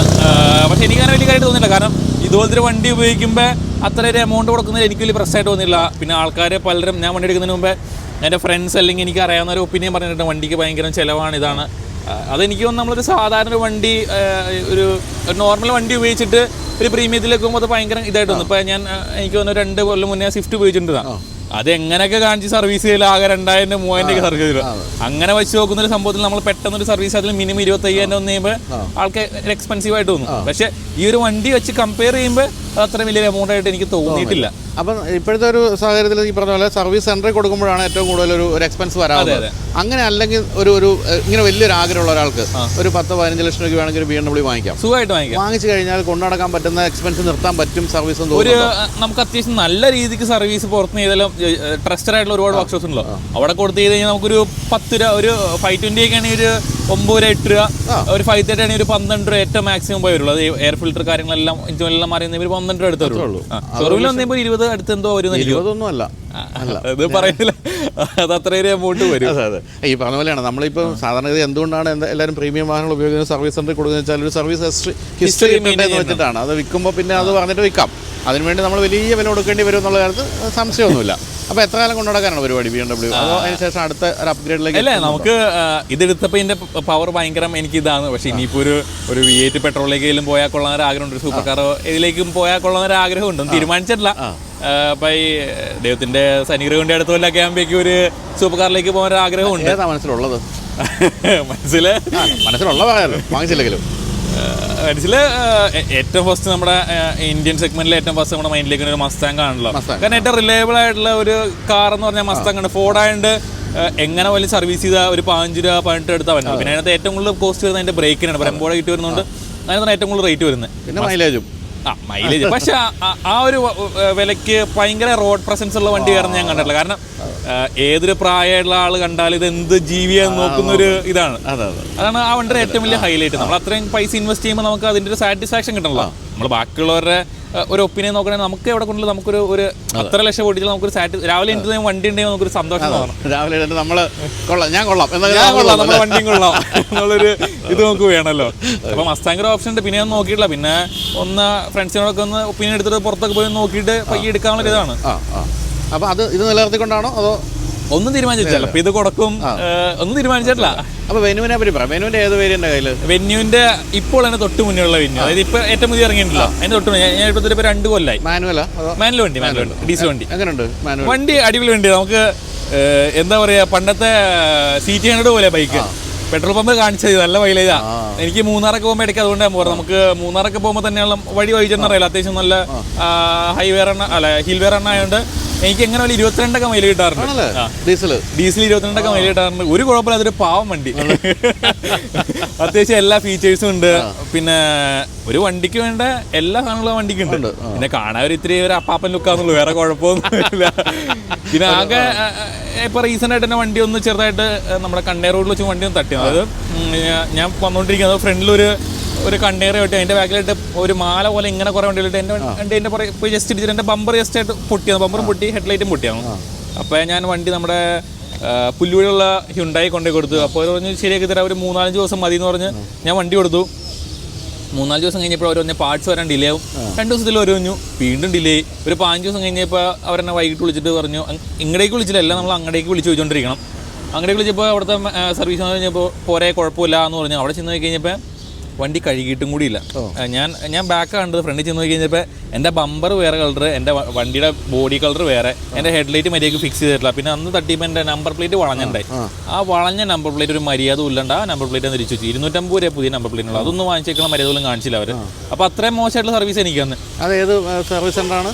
പോപ്പുലർ ഹ്യുണ്ടായാണ് എനിക്ക് പുല്ലുവഴിക്കുള്ള. ശരി, പോപ്പുലർ ഹ്യുണ്ടായെ പറ്റി പൊതുവെ പരാതികൾ കുറവാണ്. അല്ല, നമുക്കും ഹ്യുണ്ടായി അത്രയും വിശ്വാസമാണ് എടുത്തത്. പക്ഷേ ഇത്രയും മോശമായിട്ട് സർവീസ് വന്നു കഴിയുമ്പോൾ പിന്നെ നമ്മൾ എന്താ ചെയ്യുക? എന്നിട്ട് അവർക്ക് ഇത്ര വേണ്ട അവർക്ക് റെസ്പോൺസിബിൾ. അവർ പറഞ്ഞാൽ വീണ്ടും നമുക്കൊരു 5 ദിവസം വേണം. കാരണം ജസ്റ്റ് ഒരു ഫ്രണ്ട് ബമ്പർ ഹെഡ്ലൈറ്റ് റീപ്ലേസ് ചെയ്യാൻ 5 ദിവസം നമ്മൾ കൊടുത്തു. അണ്ടും ചെയ്ത് തരാണ്ട് വീണ്ടും ഒരു 5 ദിവസം കൊടുക്കുന്നതിന് എന്താ അർത്ഥമുള്ളത്? അപ്പോൾ അത്രയ്ക്കും കസ്റ്റമേഴ്സിനെ ഒരു വാല്യൂ ചെയ്യാനുള്ള രീതിക്കാണ് പുല്ലുവഴിക്കുള്ള ഹ്യുണ്ടായിക്കാർ ഇപ്പോൾ പോയിക്കൊണ്ടിരിക്കുന്നത്. അപ്പോൾ ഇത് കേൾക്കുന്നുണ്ടാവുമല്ലോ പോപ്പുലർ ഹുണ്ടായി ആളുകൾ. നമ്മളോട് ഏറ്റവും അധികം ബന്ധമുള്ള ഒരു സ്ഥാപനമാണ് പോപ്പുലർ ഹുണ്ടായി. അപ്പം അതിൻ്റെ GM ബിജു ഒക്കെ കേൾക്കുന്നുണ്ടെന്ന് കരുതുന്നു. അപ്പോൾ എന്തായാലും ഇതെന്താണെന്നുള്ള കാര്യം ഒന്ന് പരിശോധിക്കണം. ചീത്തപ്പേര് ഒരിക്കലും ഉണ്ടാകാൻ പാടില്ലല്ലോ. അപ്പോൾ അതർവൈസ് എല്ലാ തരത്തിലും വണ്ടി എല്ലാം ഒരു ഫാമിലിക്ക്, ഒരു സാധാരണ ഫാമിലി എങ്ങനത്തെ ഫാമിലിയും കൊണ്ടെടുക്കാൻ പറ്റിയ വണ്ടിയാണ്. നമുക്ക് മൈലേജാണ് ഇപ്പോഴത്തെ ഏറ്റവും വലിയ പ്രശ്നമല്ലോ. ഒരു 10-20 മൈലേജ് കിട്ടുക എന്ന് പറഞ്ഞു കഴിഞ്ഞാൽ നല്ല കാര്യമാണ്. ജിന്നി ഓടിക്കുന്ന ഞാൻ കൊതിയോടുകൂടി കേട്ടോണ്ടിരിക്കുകയാണ്. പിന്നെ ആകെ ഇപ്പൊ പ്രശ്നം, ഇപ്പൊ എന്റെ ഫ്രണ്ടും ഇതുപോലെ പുതിയ വെന്യൂ എടുത്തിട്ടുണ്ട്. അപ്പൊ അതിന്റെ മറ്റേ ഈ DPFന്റെ ഒരു പ്രശ്നമുള്ളൂ. അതായത് മറ്റേ ഇടയ്ക്ക് വാണിംഗ് വരുമല്ലോ. അത് നമുക്ക് ബാക്കിയെല്ലാം വണ്ടിയിൽ മാനുവലി അത് ഓക്കെ കിട്ടും. 28 മിനിറ്റ് വണ്ടി ഉണക്കിയിട്ട് തന്നെ തള്ളി പോകും. ഇതിപ്പോ പുള്ളിക്കാരുടെ വണ്ടിക്കകത്ത് മാനുവലി അത് കൺട്രോൾ ചെയ്യാൻ പറ്റണില്ല. ഷോറൂമിൽ തന്നെ കൊണ്ടുപോയി അത് തന്നെ ഇത് ചെയ്തെടുത്തതാണ്. അപ്പൊ അത് മാത്രമാണ് ഞാൻ ആകെ ഒരു വണ്ടി കംപ്ലൈന്റ് കേട്ടിട്ടുള്ളൂ. അതൊരു പുതിയ ടെക്നോളജിയാണ് DPFും AdBlue എന്നൊക്കെ പറയുന്നത്. അപ്പൊ അത് മാത്രമാണ് എനിക്ക് ഒരു കംപ്ലൈന്റ് ഉള്ളത്. വേറെ എനിക്ക് ഇതുവരെ കംപ്ലൈന്റ് തോന്നിയിട്ടില്ല. നമുക്ക് എല്ലായിടത്തും അത്യാവശ്യം വലിയ വണ്ടിയാണെന്ന് അധികം സ്ഥലം കൊടുക്കലേക്ക് കൊണ്ടിടാനായിട്ട്. അപ്പോൾ എനിക്കിപ്പോൾ വേറെ I20 ഉണ്ട്. അപ്പോൾ I20 വെച്ച് കമ്പയർ നോക്കുമ്പോഴും എനിക്ക് ഇഷ്ടപ്പെട്ടത് വെന്യൂ തന്നെയാണ് അല്ലേ. Okay okay. അപ്പോൾ എന്തായാലും ഈ പറഞ്ഞ പോലെ അങ്ങനെ ഒരു പ്രശ്നം മാത്രമേ പറയാനുള്ളൂ സർവീസിൻ്റെ കാര്യത്തിൽ. ബാക്കി എല്ലാ തരത്തിലും സാറ്റിസ്ഫൈഡ് ആണ്. പിന്നെ ഈ BMW പോലുള്ള വാഹനം എന്ന് പറയുന്ന ഒരു ആഗ്രഹമാണ്. ഇപ്പോൾ ഞാൻ ഒരു ബെൻസ് എടുത്ത കാലത്ത് ഒരു ആഗ്രഹത്തിൻ്റെ പുറത്താണ്. ഈ പലപ്പോഴും ഇപ്പോൾ ഈ പറഞ്ഞ പോലെ ബെൻസ് വാങ്ങിക്കുക എന്നുള്ളതാണ് പലരുടെ ആഗ്രഹം. BMW പുതിയ തലമുറയാണ് എത്തുന്നത്. പണ്ടൊക്കെ ഒരു ബെൻസ് വാങ്ങിച്ചാൽ പണ്ട് നമ്മൾ എൻ്റെ അപ്പനും പറഞ്ഞിട്ടുണ്ട് ഒരു ബെൻസ് ആണ്, ഒരു ബെൻസ് അന്നൊക്കെ 124 ഒക്കെ ഭയങ്കര ഇതാണല്ലോ. 124 എന്നൊക്കെ പറഞ്ഞാൽ ഭയങ്കര രാജകീയമായിട്ടുള്ള നമ്മുടെ വലിയേട്ടനൊക്കെ ഇറങ്ങിയ സമയത്തൊക്കെ ഭയങ്കര രാജകീയമായിട്ടുള്ളൊരു വണ്ടിയാണ്. ഞാൻ അതിന് ബെൻസാണ് നോക്കിയത്. പക്ഷെ നമ്മളിത് ഈ ഓഡി, ബെൻസ്, BMW ആണ് 3 നമ്മുടെ ഏറ്റവും മൈൻഡിലേക്ക് തന്നെ. ഈ 3 ഓടിച്ചു വയ്ക്കുമ്പോൾ നമുക്ക് ശരിക്കും പറഞ്ഞു കഴിഞ്ഞാൽ ഒരു ഗൂസ് പംസ് വരുന്ന ഒരു വണ്ടി എപ്പോഴും ഒരു BM ആണ്. അല്ലെങ്കിൽ പിന്നെ ഒരു ബെൻസിന്റെ ഒരു AMG സീരീസ് ഒക്കെ ആണെങ്കിൽ നമുക്ക് ഈ പറയുന്നത് വെർത്താണ്. എനിക്ക് ബെൻസിന്റെ ഏറ്റവും ഇഷ്ടമുള്ള വണ്ടിയാട്ടോ മറ്റേ GLC 43, പിന്നെ നമ്മുടെ G63 ഒക്കെ ഭയങ്കര ഇഷ്ടമുള്ള വണ്ടിയാണ്. പക്ഷെ BM ഒരു പക്ഷേ അതിന്റെ കാര്യത്തിൽ അത് പുതിയ വണ്ടി എടുത്താൽ അത്രയധികം കോസ്റ്റ്ലിയാണ്. അതുകൊണ്ട് എന്തോ വരുന്നുണ്ട് സർവീസ് കോസ്റ്റും അതേപോലെ കൂടും. സർവീസ് കോസ്റ്റും കൂടുതലാണ്. പിന്നെ കിട്ടാൻ ഇപ്പോൾ ഏതാണ്ട് 12 months എങ്ങാണ്ട് വെയിറ്റിംഗ് പീരീഡ് ഉണ്ട് വണ്ടിക്ക്. ഏതാണ്ട് അതേ ഗൂസ് പംസ് ഇത് കിട്ടുന്നുള്ളതുകൊണ്ട് തന്നെ നമുക്ക് പിന്നെ അതിലേക്ക് പോകേണ്ട കാര്യം. വണ്ടി എടുക്കുമ്പോൾ അതിൻ്റെ കുറെ ഏറ്റവും കൂടുതൽ പ്രശ്നം നാട്ടുകാർക്കാണ്. ഇപ്പം ഞാൻ ഈ വണ്ടി എടുത്ത് എൻ്റെ 2011 വണ്ടിയാണ്.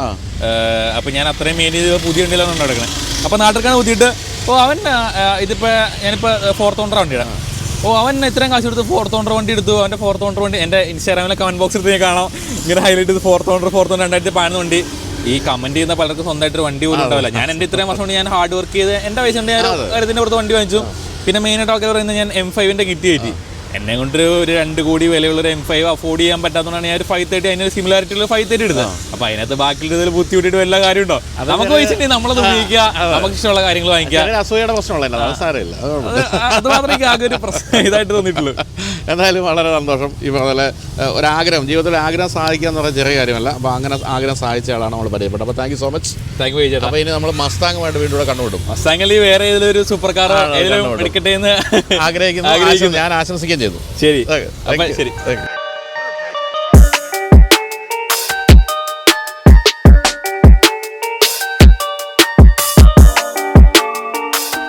ഈ നമ്മൾ അടുത്ത കാലത്ത് മറ്റൊരു പഴയ ഹോണ്ട സിറ്റി ഓണറിനെ പരിചയപ്പെട്ടിരുന്നു. നമ്മൾ നമ്മുടെ പ്രോഗ്രാമിൽ കൊണ്ടുവരികയും ചെയ്തിരുന്നു. ഇപ്പോൾ വീണ്ടും അതൊരു ചെറുപ്പക്കാരനായിരുന്നു. മറ്റൊരു ചെറുപ്പക്കാരനാണ് ഇപ്പോൾ വീണ്ടും പഴയ ഹോണ്ട സിറ്റിയോട് വന്നിരിക്കുന്നത്. അപ്പോൾ ഒരു കാര്യം നിങ്ങൾ മനസ്സിലാക്കേണ്ടത്, കാലം എത്ര കഴിഞ്ഞാലും പുതിയ തലമുറയും പഴയ വാഹനങ്ങൾ ശ്രദ്ധിക്കുന്നുണ്ട്. അവർ പഴയ വാഹനങ്ങൾ അന്വേഷിച്ച് വാങ്ങിക്കുന്നുണ്ട് എന്നൊക്കെയുള്ളൊരു ഉദാഹരണമായിട്ട് നമുക്കിത് പറയാം. കാരണം ഇപ്പോൾ ഏറ്റവും ലേറ്റസ്റ്റ് ആയിട്ടുള്ള വളരെ സ്പോർട്ടി ആയിട്ടുള്ള വാഹനങ്ങൾ വാങ്ങിക്കാവുന്ന ഒരു അവസ്ഥയിൽ പോലും പഴയ സിറ്റിയൊക്കെ തപ്പിയെടുക്കുന്നത് എന്തുകൊണ്ടാണ് നമ്മൾ ചോദിക്കാൻ പോകുന്നത്. നമസ്കാരം. പേര്? അഖിൽ. അഖിൽ എന്ത് ചെയ്യുന്നു? ഞാൻ ഇപ്പോൾ എഞ്ചിനീയറിംഗ് കഴിഞ്ഞ് നിൽക്കുന്നു. അപ്പോൾ ഇപ്പോൾ കോഴ്സ് ഇവിടെ എറണാകുളത്ത് ചെയ്തുകൊണ്ടിരിക്കുകയാണ്. ഓട്ടോക്കാഡൊക്കെ ആയിട്ട് സോഫ്റ്റ്വെയർ ചെയ്തുകൊണ്ടിരിക്കുകയാണ്. ഇതിപ്പോൾ എത്ര കാലം വാങ്ങിച്ചിട്ട്? ഞാനിപ്പോൾ ഒരു 3 years പ്ലസ് ആയി, 3 വർഷത്തിനുള്ളതാണ്. അപ്പോൾ ഞാനീ പറഞ്ഞ പോലെ നിങ്ങളെപ്പോലുള്ള ചെറുപ്പക്കാരൊക്കെ പുതിയ ധാരാളം വണ്ടികൾ കാണുന്നുണ്ട്, പലരുടെയൊക്കെ ഓടിക്കുന്നുണ്ട്. എന്നിട്ട് ഈ വണ്ടി വാങ്ങിക്കണം തോന്നി എന്തുകൊണ്ടാണ്? ഞാനിത് അങ്ങനെ എടുക്കണമെന്ന് വിചാരിച്ചിരുന്നതല്ല. അപ്പം ഇടയ്ക്ക് ഒരു വട്ടം ഒരു ഫ്രണ്ടിൻ്റെ 1.3 കൊടുക്കാനുണ്ടെന്ന് പറഞ്ഞ് അങ്ങനെ പോയി കണ്ടു ഓടിച്ചപ്പോൾ ഇഷ്ടപ്പെട്ട് അത് എടുക്കാറായപ്പോഴത്തേക്ക് ഫിനാൻഷ്യലി കുറച്ച് ഇതായപ്പോൾ എടുക്കാൻ പറ്റിയില്ല. അതിൻ്റെ ഒരു വിഷമം ഉണ്ടായിരുന്നു. പിന്നെ അത് കഴിഞ്ഞ് പിന്നെ കുറേ നാൾ തപ്പി നടന്നു. ഒരു 4 മാസം തപ്പി നടന്ന് നല്ല വണ്ടിക്ക് വേണ്ടി കുറേ വണ്ടി കണ്ടു. പക്ഷെ നല്ല വണ്ടി നോക്കി കുറച്ച് നാൾ ഏറെ നടന്നു. അങ്ങനെ പിന്നെ തിരുവനന്തപുരത്തു നിന്നാണ് ഈ വണ്ടി എടുക്കുന്നത്. ഇതേത് മോഡലാണ്? ഇത് 2000 മോഡൽ. 2000, 24 വർഷം പഴക്കമാണല്ലേ? അത് കണ്ടു കഴിഞ്ഞാൽ 24 വർഷം പോലും 4 വർഷം പോലും പഴക്കം പറയില്ല. അതാണ് പഴയ സിറ്റിയുടെ ഒരു ഗുണം എന്ന് പറയുന്നത്. അപ്പോൾ വീറ്റൊക്കെ തപ്പിയില്ലേ? VTEC തപ്പി. ഒന്നാമത്തെ കാര്യം VTECന് നമുക്ക് നല്ല വണ്ടികൾ മീൻസ് കൂടുതലും റേസ് പർപ്പസും റാലി ആവശ്യങ്ങൾക്കായിട്ട് കൊണ്ടു നടക്കുന്നുണ്ട്. പിന്നെ നല്ല വണ്ടികളൊന്നും മീൻസ് ഉള്ളത് തന്നെ നല്ല പ്രൈസാണ് വരുന്നത്. ഇപ്പം തന്നെ കഴിഞ്ഞ വട്ടം ഒരു ഫ്രണ്ടിൻ്റെ വണ്ടി കൊടുത്തത് 4 ലക്ഷത്തിന് എബവ് ആണ് കൊടുത്തത്. ഇപ്പോഴും VTECനും ഇപ്പോൾ സിറ്റിക്ക് ഇപ്പോൾ മാർക്കറ്റ് നല്ല രീതിയിലുണ്ട്. ഇതപ്പോൾ എത്ര രൂപ എടുത്തത്? ഞാൻ ഇത് 2 ലക്ഷം രൂപയ്ക്കാണ്. 2 ലക്ഷം. 2 ലക്ഷം ഒക്കെ എടുക്കുമ്പോൾ ഇതേ അവസ്ഥയിലായിരുന്നു? അല്ല, പിന്നെ അത് കഴിഞ്ഞ് അലോയ്സ് ഇട്ടു. വണ്ടിയുടെ പെയിന്റും കാര്യം ക്വാളിറ്റി എല്ലാം ഇങ്ങനെ തന്നെ ഉണ്ടായിരുന്നു. നമ്മൾ ക്വാളിറ്റി ഉള്ളത് നോക്കി തന്നെയാണ് പോയത്. മീൻസ് സ്റ്റോക്ക് കാർ തപ്പിയാണ് പോയത്. പിന്നെ അലോയ് വീൽസും ടയറും മാത്രമേ ഉള്ളൂ. അപ്പോൾ നിങ്ങളെപ്പോൾ ചെറുപ്പക്കാരെ എന്താണ് ഇതിലേക്ക് ആകർഷിക്കുന്നത്? ഓടിക്കാനുള്ളൊരു സുഖം ഉണ്ട്, പിന്നെ റിലയബിലിറ്റി. അങ്ങനെ ഓടിച്ചിഷ്ടപ്പെട്ടതുകൊണ്ട് അതിൻ്റെ പുറത്ത് പോയി എടുത്ത വണ്ടിയാണ്. എന്നിട്ട് ഇപ്പോഴും ഇത്രയും കാലം ഓടിച്ചിട്ടും അതേ സ്നേഹം ഇതിനോട് ഉണ്ടോ?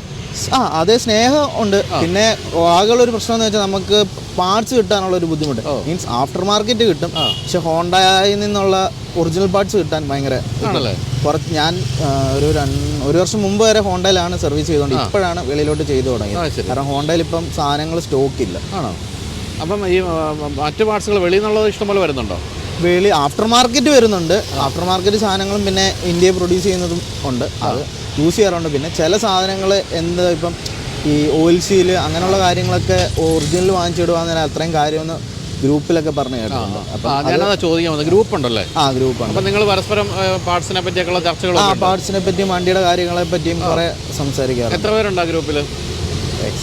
ഒരു 500 ഇന്ത്യ ഗ്രൂപ്പുണ്ട്, കേരള ഗ്രൂപ്പുണ്ട്. ഇന്ത്യ ഗ്രൂപ്പിൽ ഒരു 500 എബവ് ഉണ്ട് ആൾക്കാർ. അത് ഏത് വർഷം വരെയുള്ള സിറ്റികളാണ് അതിൽ വരുന്നത്? അത് ടൈപ്പ് 1 to ടൈപ്പ് 2 മീൻസ് 1998 തൊട്ട് 2003 വരെ ഉള്ള വണ്ടി. ശരി. അപ്പോൾ അത്ര എന്തൂസിയാസ്റ്റ് ഉണ്ട് ഇപ്പോഴും അതിനെപ്പറ്റി ചർച്ചകൾ ചെയ്തുകൊണ്ട്? ഗ്രൂപ്പിൽ ഇടയ്ക്കിടയ്ക്ക് ഓരോ കാര്യങ്ങളും വണ്ടിയുടെ കാര്യങ്ങളൊക്കെ ആയിട്ട് ചർച്ച വരാറുണ്ട്. ശരി. ഇതിപ്പോൾ എടുത്തിട്ട് എത്ര കിലോമീറ്റർ ഓടി കാണും? ഞാൻ എടുത്തത് 92,000 കിലോമീറ്റേഴ്സിലാണ്. ഇപ്പം 116 എങ്ങാണ്ടാവും. അത്രേ. ദീർഘദൂരമൊക്കെ ഓടിച്ചു പോയിട്ടുണ്ടോ? ഇടയ്ക്ക് എറണാകുളം, ഞാൻ പിന്നെ എറണാകുളം അടൂര്, വീട് അടൂരാണ്. അപ്പോൾ എറണാകുളം അടൂര് സ്ഥിരം പോയി വരാറുണ്ട്. അങ്ങനെയാണ് കൂടുതൽ യൂസ് ചെയ്യുന്നത്. അപ്പോൾ ഈ ഹൈവേയിൽ എന്താണ് ഇതിനെപ്പറ്റി പറയാനുള്ളത്? ഇതിൻ്റെ പെർഫോമൻസ്, ഇതിൻ്റെ ഒരു പെർഫോമൻസ് എന്ന് പറഞ്ഞാൽ പതുക്കെ പോവാം. അത്യാവശ്യം പെർഫോമൻസ് മീൻസ് കാല് കൊടുത്ത് പോകണമെങ്കിലും കാല് കൊടുത്ത് പോകാൻ പറ്റുന്ന രീതിയിലുള്ള കുഴപ്പമില്ലാത്ത. ഇപ്പോൾ പഴയ വണ്ടി വെച്ച് നോക്കുകയാണെങ്കിൽ അന്നത്തെ കാലത്ത് തന്നെ അത്യാവശ്യം നല്ല ഫീച്ചേഴ്സ് ഉള്ള വണ്ടിയാണ്. ഇപ്പോഴത്തെ വണ്ടിയൊക്കെ ഇപ്പോഴത്തെ വണ്ടികൾ ഓടിക്കുന്നതിനേക്കാളും പവർ ഇതിന് തോന്നിയിട്ടുണ്ട്. ചില വണ്ടികൾ ഓടിക്കുന്നു കമ്പയർ ചെയ്യുമ്പോൾ. വീട്ടിലേതാ വേറെ വണ്ടിയുള്ളത്? വേറെ ഒരു സാൻഡ്രോ ആണ്, പഴയ സാൻഡ്രോ. അത് മോശമല്ലാത്ത വണ്ടിയാണ്, മൈലേജ് കുറവാണെന്ന് മാത്രമേ അല്ലേ? അപ്പോൾ ഒരു പുതിയ വണ്ടി വാങ്ങിക്കുകയാണെങ്കിൽ ഏത് വാങ്ങിക്കും? ഞാൻ പറയുന്നത് ഇപ്പോൾ അങ്ങനെ വാങ്ങിക്കണം എന്നല്ല, എങ്കിൽ പോലും മനസ്സിൽ കണ്ടിട്ടുള്ള കൊള്ളാമല്ലോ എന്ന് തോന്നി. അങ്ങനെ ചോദിച്ചാൽ ഒരു SUV എന്തെങ്കിലും ടൈപ്പ് എടുക്കണമെന്നുണ്ട്. മീൻസ് ഓരോ ടൈമിൻ്റെ വെച്ച്. പിന്നെ ഇപ്പം പഴയ ലാൻഡ് ക്രൂയിസർ പാട്രോൾ ആ ഒരു ആഗ്രഹമുണ്ട്. ഇപ്പോഴൊന്നും നടക്കില്ല, കാരണം ആഗ്രഹമുണ്ട്. പഴയ ലാൻഡ് ക്രൂയിസറോ 100 സീരീസോ പാട്രോൾ സൂപ്പർ സഫാരി എല്ലാം എടുക്കണമെന്ന് ആഗ്രഹമുണ്ട്. ഇതിൻ്റെ ഒരു സീറ്റിംഗ് പൊസിഷനാണ് ഈ SUV-യിലേക്ക് ചിന്തിപ്പിക്കുന്നതെന്ന് തോന്നുന്നു അല്ലേ? അങ്ങനല്ല, ഒരു സെഡാനുണ്ട്, ഒരു SUV-യുടെ ആവാനുള്ളൊരു. അതുപോലെ ഇലക്ട്രിക് കാറുകൾ ശ്രദ്ധിക്കാറുണ്ടോ? നിങ്ങളുടെ പുതിയ ആൾക്കാരുടെയൊക്കെ ഒരു ചിന്ത അറിയാൻ വേണ്ടി ഞാൻ ചോദിക്കാം. ശ്രദ്ധിക്കാറുണ്ടോ? ഇലക്ട്രിക് കാർ ശ്രദ്ധിക്കാറുണ്ട്. ഓടിച്ചിട്ടുണ്ടോ? ഇതുവരെ ഓടിച്ചിട്ടില്ല. അങ്ങനെ മീൻസ് ഒരു വട്ടം ഒരു ഫ്രണ്ടിൻ്റെ ഓടിച്ചിട്ടുണ്ട്, കുറച്ച് ദൂരം ഓടിച്ചിട്ടുണ്ട്. അതങ്ങനെ ഇഷ്ടപ്പെട്ടോ? കാരണം ഇത്ര നിങ്ങൾക്ക് പെട്രോൾ ഹെഡ്സ് ആണ്, അതുകൊണ്ടാണ് ഞാൻ ചോദിക്കുന്നത്. പെട്രോൾ ഇഷ്ടപ്പെട്ടോ എന്ന് ചോദിച്ചാൽ കുഴപ്പമില്ല എന്ന് പറയാം. പിന്നെ ഓരോ വണ്ടിയുടെ ഇതുപോലെ ഇരിക്കുന്നതാണ്. എങ്കിലും വാഹനങ്ങളുടെ ഭാവി ഇലക്ട്രിക് ആണെന്ന് തോന്നുന്നുണ്ടോ? ഈ വണ്ടികളും കാണും. അത് കൂടുതലും ഇപ്പോൾ എല്ലാവരും എക്കണോമി നോക്കി, ഇപ്പം ഒരു വീട്ടിലിപ്പോൾ സോളാർ ഉണ്ടെങ്കിൽ അങ്ങനെ എക്കണോമി നോക്കി എല്ലാവരും അതിനോട്ട് മാറുമെന്ന് തോന്നുന്നു. പിന്നെ എന്തൂസിയാസ്റ്റ് ആയിട്ടുള്ളവർ ഇത് തന്നെ നിൽക്കും. ശരി. എന്തായാലും ഈ പറഞ്ഞ പോലെയാണ് ഇപ്പോൾ ഈ പുതിയ തലമുറ ഇത്തരം ഹോണ്ട സിറ്റിയൊക്കെ എന്താ പറയുന്നത്. എനിക്ക് ഓർമ്മയുണ്ട്, പണ്ട് ഞാൻ കുഞ്ചാക്കോ ബോബനെയൊക്കെ ആദ്യകാലത്ത് പരിചയപ്പെടുമ്പോൾ ചാക്കോച്ചനൊക്കെ ഇത് സ്വന്നു പോലെ കൊണ്ടു നടക്കുന്നൊരു കാലം ഉണ്ടായിരുന്നു. കാരണം ആ സമയത്ത് യുവാക്കളുടെ ഇഷ്ടപ്പെട്ട വാഹനമായിരുന്നു. ഇപ്പോൾ ഇത്രയും വർഷം കഴിഞ്ഞിട്ട് ഇപ്പോഴത്തെ പുതിയ തലമുറയും നെഞ്ചേറ്റുന്നു എന്ന് പറയുന്നത് ഹോണ്ട സിറ്റിക്ക് കിട്ടുന്ന വലിയൊരു അംഗീകാരമാണ്. 24 വർഷം പഴക്കം എന്ന് പറയുന്നത് വിശ്വസിക്കാൻ പോലും പറ്റില്ല. ഇത് കിടക്കുന്നുണ്ട് അത്രയും നല്ല ഷേപ്പും അല്ലേ? ഇപ്പോഴും വളരെ ഏറ്റവും മോഡേൺ ആയിട്ടുള്ളൊരു വാഹനത്തിൻ്റെ ഷേപ്പ് എന്ന് വേണമെങ്കിലും പറയാവുന്ന രീതിയിലാണ്. ഒരു പഴയ വണ്ടിയായിട്ട് തോന്നുകയില്ല. അപ്പോൾ എന്തായാലും ദീർഘകാലം കൊണ്ടു നടക്ക്. പഴയ വണ്ടികളൊക്കെ നിങ്ങളൊക്കെ സൂക്ഷിച്ചാൽ മാത്രമേ ഇനി അടുത്ത തലമുറയിലേക്ക് ഇതൊക്കെ എത്തുള്ളൂ. അതെ, ഓക്കെ. അപ്പോൾ thank you so much. Thank you.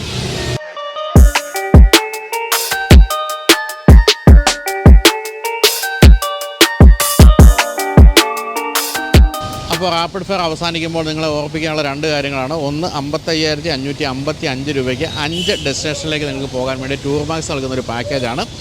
അതുകൂടാതെ നിങ്ങളൊരാൾക്ക് നറുക്കിട്ട് തായ്ലൻഡിൽ പോകാനുള്ള ഒരു സൗജന്യ സമ്മാനവും കിട്ടാൻ സാധ്യതയുണ്ട് എന്നുള്ള കാര്യം ഞാൻ പറഞ്ഞല്ലോ. മറ്റൊരു കാര്യമുള്ളത് കമൻറ്റ് ഓഫ് ദ വീക്കാണ്. റോഷോ എന്ന ഡീറ്റെയിലിംഗ് സെൻ്ററാണ് നമ്മളോടൊപ്പം ചേർന്നിട്ട് നിങ്ങൾക്കായിട്ട് 2000 രൂപയുടെ ഗിഫ്റ്റ് വൗച്ചർ നൽകുന്നത് ആഴ്ചയിൽ ഒരിക്കൽ. റോഷോയെ പറ്റി പറയുകയാണെങ്കിൽ റോഷോ എറണാകുളത്തെ ഏറ്റവും പ്രമുഖമായ ഒരു ഡീറ്റെയിലിംഗ് സെൻ്ററാണ്. എൻ്റെ BMW അവിടെയാണ് റാപ്പ് ചെയ്തത്. അപ്പോൾ റാപ്പിങ്, അതുപോലെ തന്നെ ഗ്രാഫീൻ കോട്ടിങ്, PPF, അങ്ങനെ എല്ലാ കാര്യങ്ങളും, ഇൻറ്റീരിയർ ക്ലീനിങ് അടക്കമുള്ള എല്ലാ കാര്യങ്ങളിലും, ഇൻറ്റീരിയർ ക്ലീനിങ് അല്ല കേട്ടോ, ഡീറ്റെയിലിംഗ് അടക്കമുള്ള എല്ലാ കാര്യങ്ങളും നിങ്ങൾക്ക് ഭംഗിയായിട്ട് ചെയ്തു തരുന്ന സ്ഥാപനമാണ് റോഷോ. അപ്പോൾ റോഷോ ഇവിടെ കാക്കനാട് മാവേലിപുരത്താണുള്ളത്. അപ്പോൾ റോഷോ ആണ് നമ്മളൊപ്പം ചേർന്ന് 2000 രൂപയുടെ ആമസോൺ ഗിഫ്റ്റ് വൗച്ചർ നൽകുന്നത്. അപ്പോൾ ഇത്തരം കാര്യങ്ങളെല്ലാം മനസ്സിൽ വയ്ക്കുക. അപ്പോൾ റാപ്പിഡ് ഫെയർ ഉണ്ട്. എല്ലാവർക്കും നന്ദി, നമസ്കാരം, ബൈ.